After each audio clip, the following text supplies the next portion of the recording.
അദ്ദേഹം കാലിന്റെ ഞെരിയാണിയുടെ ഭാഗത്ത് നിന്ന് ഇങ്ങനെ ചിലപ്പോൾ കൈയൊക്കെ ഇങ്ങനെ പിടിച്ചിട്ട് കണ്ണൊക്കെ അടച്ചിട്ട് ഇങ്ങനെ നിൽക്കും ഒറ്റയ്ക്ക്. ഷൂട്ടിങ്ങിന്റെ സമയത്ത് തന്നെ മാറിപ്പോയിട്ട് ഇങ്ങനെ നിൽക്കും. ഞാൻ കണ്ടിട്ടില്ല.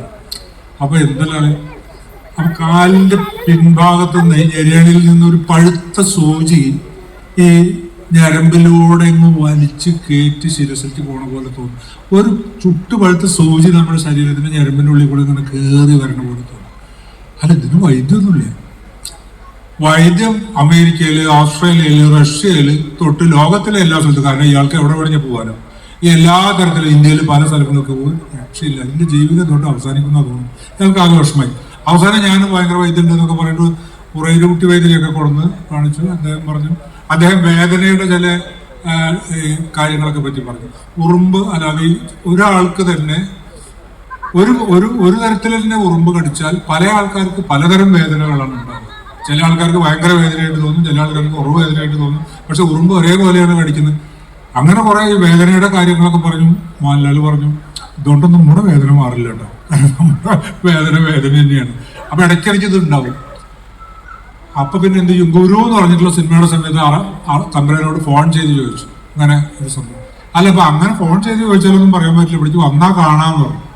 അങ്ങനെ ഇവിടേക്ക് വരുന്നു. വന്നുള്ളതിന് വലിയ പിടിയില്ല നമുക്ക്. ഈ ഇങ്ങനെയുടെ ഒരു ഖ്യാതി എത്രയാന്നുള്ളത് കാരണം സിനിമയൊന്നും കാണാത്ത ആളാണ്. അപ്പൊ കുട്ടികളൊക്കെ ഇങ്ങനെ കാണിക്കുമ്പോൾ ഏതോ സിനിമയിൽ കാര്യപ്പെട്ട ഒരു ഗോഷ്ഠി കളിക്കുന്ന ആളാണ് എന്നുള്ളത് മൂപ്പർക്ക് തോന്നിയല്ലോ.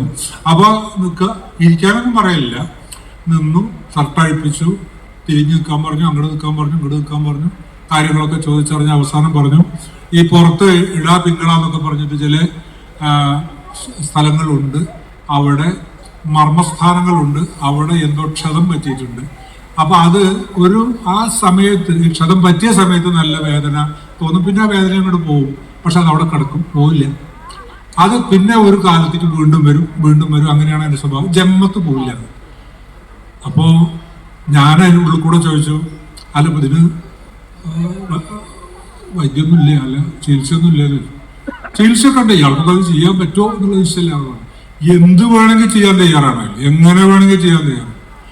അങ്ങനെയാണ് ഉണ്ണിഷ്ണ എന്ന് പറഞ്ഞിട്ട് ഇദ്ദേഹത്തിന്റെ ചികിത്സ നിശ്ചയിക്കുന്നത്. പക്ഷെ എല്ലാ വർഷവും അത് ചെയ്യണം. എന്നിട്ട് അതിന്റെ മരുന്ന് കാര്യങ്ങളൊക്കെ എഴുതി കൊടുക്കുന്നു. ഇന്ന തരത്തിലേക്ക് അങ്ങേർക്ക് ആദ്യം തന്നെ വളരെ പെട്ടെന്ന് ഇതിന്റെ ഒരു റിസൾട്ട് ഫീൽ ചെയ്യുകയും പല സ്ഥലത്തും പോയിട്ടില്ല. അതിൽ ഞാൻ ഈ പുസ്തകത്തിലെ ലേഖനമുണ്ട് അദ്ദേഹത്തിന്റെ. ഞാൻ വെറുതെ ബെഡായി പറയുന്നതല്ല, അദ്ദേഹം എഴുതിയിട്ടുള്ള ലേഖനമുണ്ട്. ആ സംഗതിയെ തുടർന്നാണ് ഇന്നും പെരിങ്ങോട്ട് മോഹൻലാൽ വരുന്നത്.